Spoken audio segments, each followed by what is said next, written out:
আপনাদের মাঝে এখন চলে আসছে ভয়ঙ্কর টিভির সাংবাদিক হাবিব দারিয়া। ওনাকে কিছু প্রশ্ন করা হবে এখন, উনি আমাদের প্রশ্নের উত্তরগুলো দিবে। উনি একটি ভালো চ্যানেল খুলেছে, চ্যানেলটির নাম হচ্ছে ভয়ঙ্কর চ্যানেল। ওনাকে আমরা প্রশ্ন করবো এই চ্যানেলটি কেন উনি ভয়ঙ্কর, এই নামটা কেন দিল, আর এইটার নামের এটা পুরো ব্যাখ্যা করে দিবে, আজকে বলে দিবে আমাদের কেন ভাই হাবিব ভাই আপনি এই নামটা দিলেন। আপনি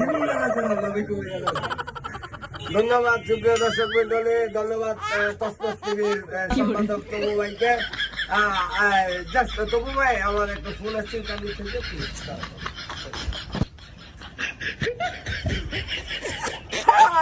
hello you are my friend oh no yeah Suan you okay